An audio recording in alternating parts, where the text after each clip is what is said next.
Olá, queridos alunos, sejam bem-vindos a mais uma aula de Introdução à Programação para a turma de Matemática Computacional.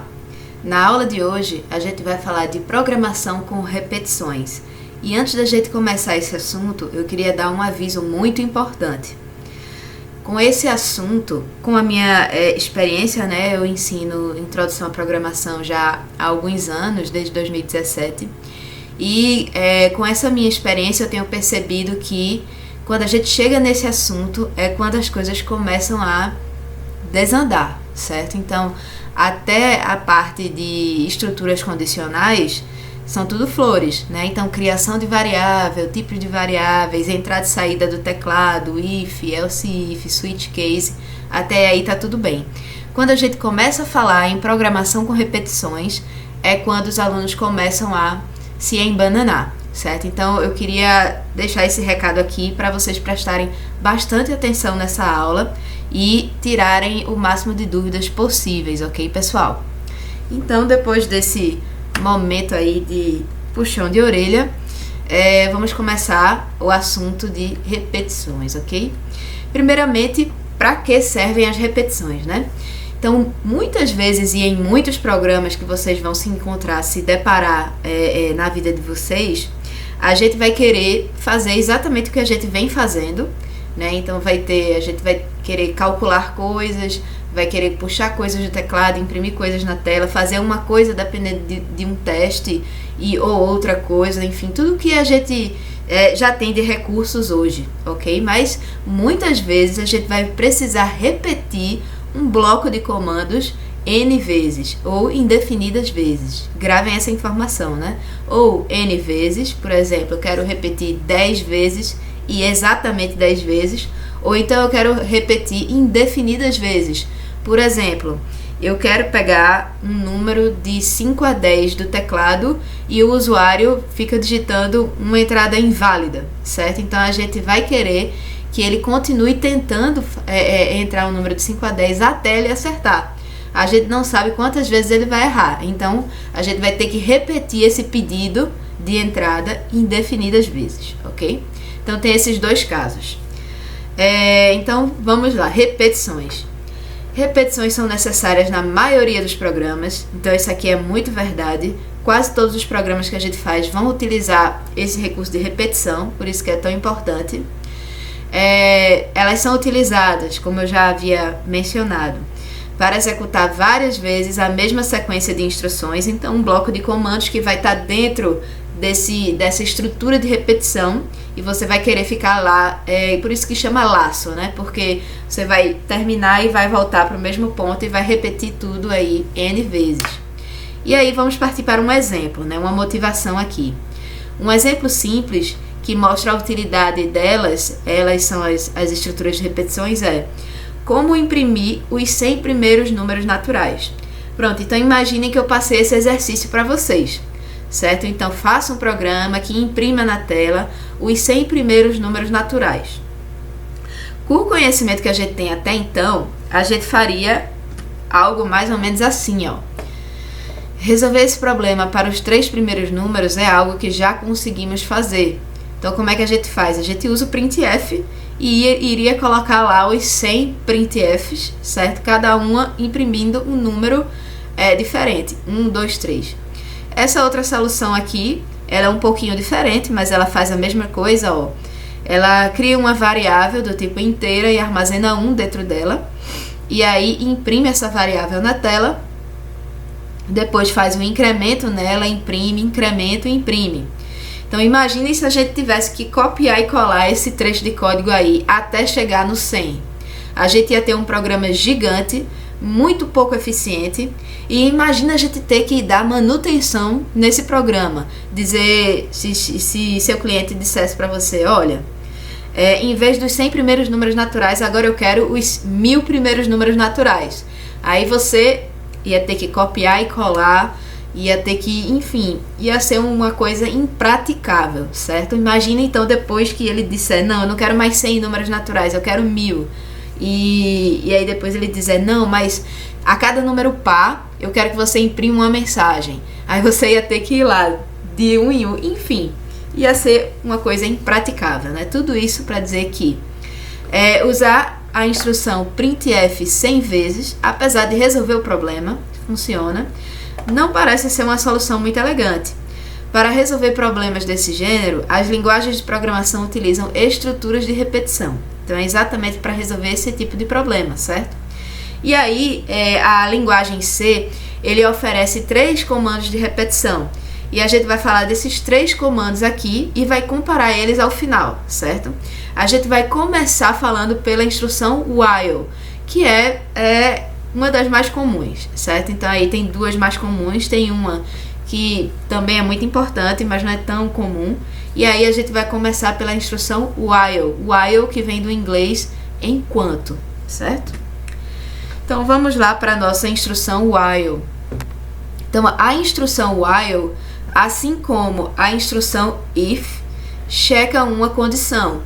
Então imaginem que a gente também vai ter um teste, e aí a gente vai, dependendo do resultado desse teste, executar ou não o que tem dentro do while, certo? Então, aparentemente, à primeira vista, funciona igual a um if, mas tem uma grande diferença, certo?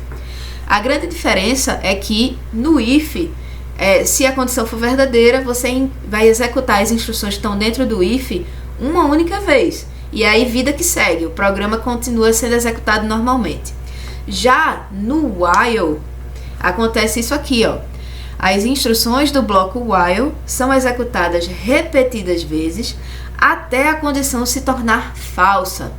Então, vejam bem como é que funciona. O if, se eu apagasse aqui, né, esse while e colocasse no if, ele ia testar a condição. Se a condição fosse verdadeira, ele ia executar instrução 1, instrução 2 até o final.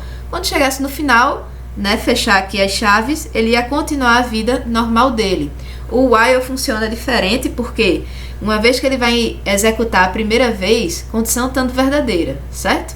Então, condição verdadeira, ele entra no while, executa 1, 2, 3, até tudo que tem aqui dentro, certo? E aqui dentro eu posso ter um if, posso ter outro while, posso ter declaração de variável, posso ter entrada e saída do teclado, posso ter qualquer coisa que a gente aprendeu até então, certo? Qualquer composição aí é válida. Posso ter um switch case, mas quando eu chegar no final da execução desse while, desse bloco aqui de comandos, o que é que vai acontecer? Ele não vai continuar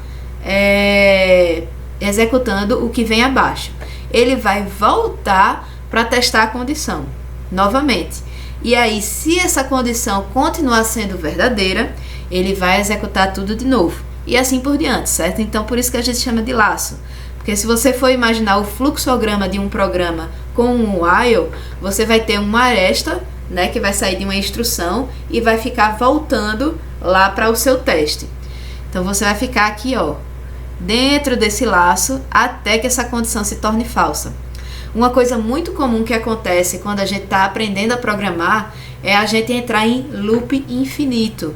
O que é que acontece? Essa condição aqui, a gente esquece de alterar ela para um dia ela se tornar, em um determinado momento ela se tornar falsa, e aí o seu programa vai ficar forever and ever, né, para todo sempre, executando esse laço aqui. Vamos ver alguns exemplos disso, certo? Fica mais fácil, sempre mais fácil quando a gente vê exemplo. Por isso que é tão importante a gente praticar, praticar e praticar. Mas antes de mostrar um exemplo, né, o professor Nelson colocou esse slide aqui falando de operadores de incremento ou de decremento, enfim, né? Que é uma coisa útil para quem trabalha com while. Então, em geral, é comum usarmos expressões do tipo x recebe x mais 1. Né? A gente já fez, inclusive, alguns exercícios, aquele do salário, né? Que o salário recebe ele mesmo mais aquele percentual de aumento, né? Calculado em cima dele. E também é normal a gente fazer, do mesmo jeito que faz um incremento, a gente fazer um decremento, né?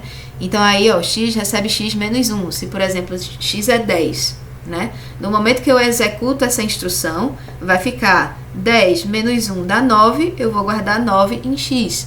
Então, x vai passar a valer 9 e assim por diante, né? Então, isso aqui é muito útil dentro de while, a gente vai ver por quê, mas só adiantando, é porque a gente tem que, de alguma forma, alterar a variável de controle da condição para que a condição um dia seja falsa e a gente consiga sair daquele while, certo? Para tornar a escrita de código mais simples, C permite expressar essas operações de uma maneira simplificada. Então, essas expressões que a gente está vendo aqui do lado esquerdo da tabela, elas possuem uma forma compacta, que é um jeito da gente expressar a mesma coisa, certo? Então, semanticamente, a gente está fazendo a mesma coisa, só que a gente gasta um pouquinho menos de espaço com o código, certo? Então, simplesmente isso. Por exemplo, aqui a gente vai estar incrementando x de y e vai estar guardando o resultado dessa expressão em x. A gente faz a mesma coisa com o mais igual, tá? Então, isso aqui equivale a esse aqui. São idênticos, fazem a mesma coisa. Você só economiza um pouquinho aí de código e de dedo para digitar, certo? A mesma coisa se tem com a soma, tem com a subtração, a multiplicação e a divisão, né? Então, aí a gente tem o mais igual, o menos igual, o asterisco igual e o barra igual, né? Então, essas expressões aqui funcionam do mesmo jeito que essas expressões aqui. E aí tem uma coisinha aqui que é bastante utilizado mesmo, certo? Então, esses aqui, eles são bastante utilizados, mas não tanto. Mas esses dois últimos aqui, essas duas últimas linhas da tabela, são bastante utilizados, vocês vão ver bastante. E provavelmente utilizar bastante também, certo? Que é quando você tem um incremento e um decremento de uma unidade apenas. Então, você tem uma variável x, que é uma variável do tipo inteira, e você quer ficar contando ela de uma em uma, certo? Então, isso é muito útil em estrutura de repetição. Então, em vez de ter que colocar essa expressão inteira aqui, x recebe x mais 1, você vai colocar x mais mais, certo? Então, equivale, essas expressões aqui são equivalentes. A mesma coisa para o decremento de uma unidade. Se você quiser fazer uma contagem regressiva, né, em vez de fazer x recebe x menos 1, você vai utilizar o x menos menos, ok, pessoal? Então, é só uma questão de sintaxe, né? A semântica aqui é a mesma, e aí é importante vocês saberem, né, que existe isso, porque vocês vão ver isso muito na prática. Então, vamos voltando para a instrução while, né? A gente vai fazer aquele mesmo programinha, certo? Do começo da aula, que tinha 3 printf, lembra? Que tinha printf1, printf2, printf3, só que agora a gente vai fazer isso utilizando um while, tá? Então, ó, podemos aproveitar as estruturas de repetição para imprimir os 3 primeiros números naturais. Aí, ó, primeira coisa que a gente faz, iniciar a variável de controle. Nossa variável de controle vai ser o inteiro i, e o primeiro valor que ele vai receber é 1, certo? E aí, ó, a gente vai testar aqui, enquanto, a gente pode ler assim, né? Enquanto i for menor ou igual a 3, faça. E aí, o que tiver entre as chaves, a gente vai executar, enquanto essa condição aqui for verdadeira, né? Aí, ó, na primeira rodada, na primeira repetição ou na primeira iteração, não é interação, certo, pessoal? É iteração. Iterar é quando você vai ficar, ó, rodando lá no seu laço. Cada repetição é uma iteração. São sinônimos, ok? Então, enquanto meu i for menor ou igual a 3, faça qualquer coisa que tiver aqui dentro. No caso, o que é que tem aqui dentro? Um printf. Eu vou imprimir o valor de i com um /n, né, para ele pular uma linha. No caso, a saída do programa vai ser 1, porque i está valendo 1 nesse momento. E em seguida, eu vou utilizar o i igual a i recebe i mais 1. Né? Então, o i que era 1 passa a ser 2. Pronto, a gente terminou de executar a primeira iteração. O que é que vai acontecer agora? Eu vou testar novamente. Percebam que na primeira repetição, meu i valia 1. Agora, meu i vale 2, certo? Porque eu fiz o incremento aqui e modifiquei o valor dele. Mas 2 ainda é menor ou igual a 3. Isso quer dizer que essa condição permanece verdadeira e eu vou executar o que tiver aqui dentro de novo. Aí eu vou imprimir na tela 2, que é quanto i está valendo, e vou pular uma linha. Segundo comando, incrementar i. Percebam que aqui eu poderia ter colocado i mais mais, né? Que equivale a essa expressão aqui, I recebe I mais 1. Mas como a gente está começando a aprender isso, vamos utilizar por enquanto isso aqui, né? O I recebe I mais 1. O I valia 2 na segunda repetição, agora ele vai passar a valer 3, certo? Então, volto a testar. Percebam, quando eu chegar aqui, meu programa volta para cá. Aí, I é menor ou igual a 3, continua sendo verdadeiro, certo? Porque I agora é 3. 3 menor ou igual a 3, verdadeiro. Imprimo novamente na tela. Vou imprimir o valor 3 agora. E aí, ó, vou incrementar mais uma vez meu I. Meu I agora vai valer 4. Quando eu voltar a testar essa condição, ela vai se tornar falsa, né? Porque agora meu I é 4. 4 menor ou igual a 3 retorna falso. E aí sim eu vou quebrar, vou sair do meu fluxo de controle do meu laço. E vou continuar a executar o programa a partir do primeiro comando que tiver depois que eu fechar a chave do meu while. Importante, lembra que lá na aula passada eu falei que o if, se você não colocar a chave, é o primeiro comando que vier após ele, que é considerado dentro do escopo dele. A mesma coisa com o while, certo? Então, se eu não tivesse colocado essas chaves aqui, ele só ia executar esse comando aqui, certo? Ele só ia considerar esse comando como estando dentro do escopo do while. E aí, esse comando aqui ia ficar fora do escopo do while. O que é que ia acontecer nesse caso? Um loop infinito, né? Porque eu nunca estou modificando a minha variável i. Minha variável i ia valer 1 para sempre. E eu ia ficar aqui, ó. Verdadeiro imprime, verdadeiro imprime para sempre. Até eu ir lá e parar o programa no Code Blocks, por exemplo, né? Por isso que é importante, nesse caso aqui, o uso das chaves, né? O que permite que o programa execute de forma correta. Que aí sim ele só vai imprimir 1, 2 e 3 na tela e vai parar. Ok, pessoal? Ok, vocês devem estar pensando, professora, eu não vi muito vantagem nessa solução da senhora. Porque veja bem, vamos comparar. Esse programa aqui, ele faz exatamente a mesma coisa que esse programa aqui, né? Só que esse programa, ele é muito mais complicado, ele tem mais linha de código. E aí, não é melhor usar aquela outra solução? Olha, eu concordo que para imprimir os 3 primeiros números, realmente parece valer a pena utilizar aquela primeira solução. No entanto, imagina que aquele exemplo que eu dei, né? Não são mais os 3 primeiros números. Agora eu tenho que imprimir os 100 primeiros, os 1000 primeiros. E aí, sei lá, a cada número par eu tenho que imprimir uma mensagem diferente na tela, né? Então, quando eu quiser fazer alguma coisa muito mais elaborada, aí eu tenho que utilizar a estrutura while. Ok, pessoal? Aí, ó, por exemplo, outro exemplo do while. A seguir, temos uma solução para o problema da impressão dos 100 primeiros números naturais. Aí, né, a gente tá vendo vantagem, porque imagina que a gente ia ter um programa de 100 linhas de código e a gente ia ter que dar, provavelmente, um Ctrl+C, Ctrl+V e ir lá editando cada comando para imprimir 1, 2, 3, 4, 5, até 100. Né? Aqui a gente vai ter um programa extremamente compacto que vai fazer a mesma coisa, né, de muito mais fácil manutenção. Olha só, primeiro a inclusão da biblioteca, né? Depois vem aqui o int main.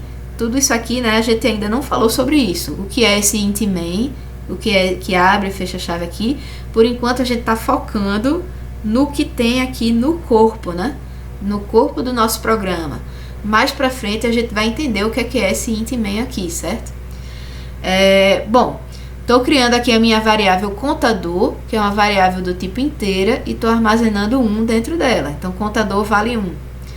Enquanto meu contador for menor ou igual a 100, eu vou executar esses dois comandos aqui. O printf, colocando o contador impresso na tela, e um /n para pular a linha. E em seguida, estou incrementando meu contador em 1 unidade.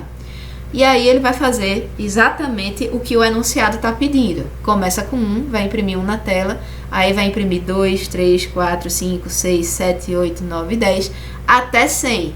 Quando ele imprimir 100, né, na centésima iteração desse laço, ele vai imprimir 100 aqui, que o contador vai valer 100, e depois o contador vai ser incrementado em 1 unidade, vai passar a valer 101, e aí quando ele voltar a realizar o teste, 101 menor ou igual a 100, aí a gente vai tornar essa condição falsa, ok, gente? E aí, para trazer mais um exemplo, né? Vamos fazer esse exercício aqui bem simples.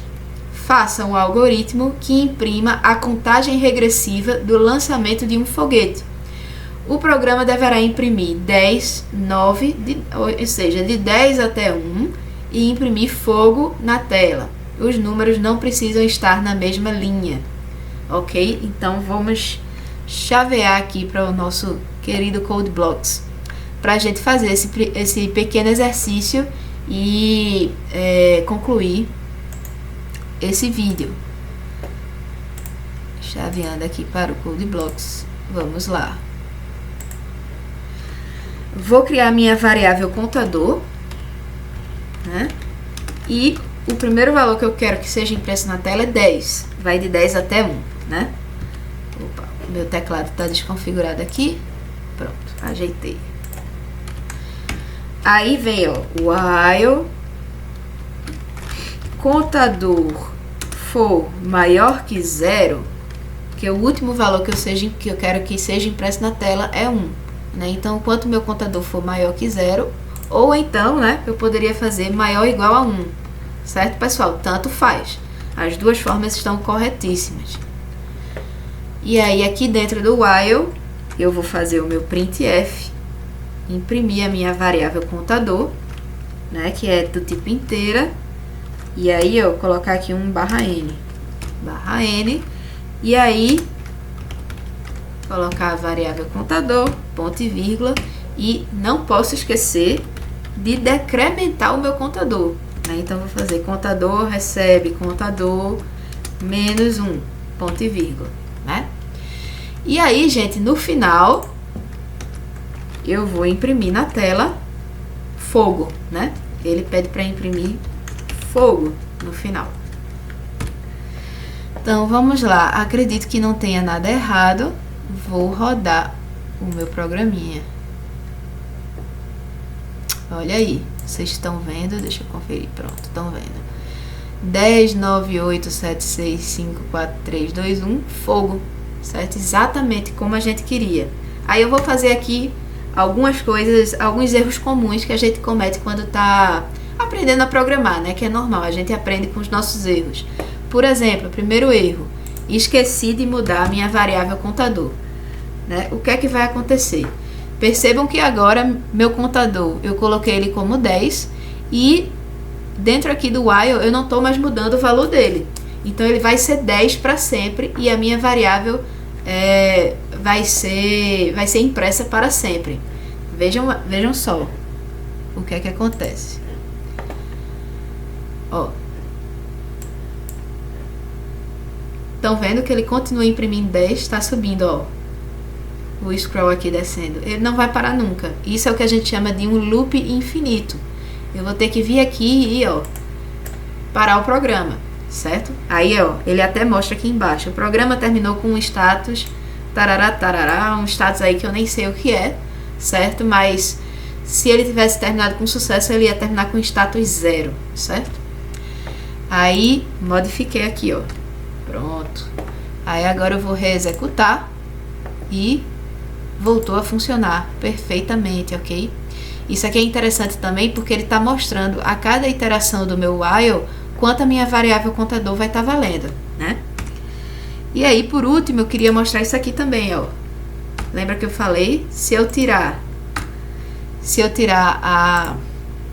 as chaves, ele vai considerar que apenas esse comando aqui está dentro do while. E aí o que é que vai acontecer? O mesmo problema, um loop infinito. Vamos rodar. Ó. Tá aqui rodando, a barrinha tá descendo e ele nunca vai parar. Então vamos forçar aqui a parada. E aí agora sim, vou colocar o meu código aqui dentro. Certo, indentação. Ok, pessoal, voltou a funcionar bonitinho. Então, com esse exercício a gente finaliza esse primeiro vídeo. Vamos para o próximo vídeo, que no próximo vídeo eu vou falar sobre a segunda estrutura de repetição em C. Ok, pessoal? Um abraço!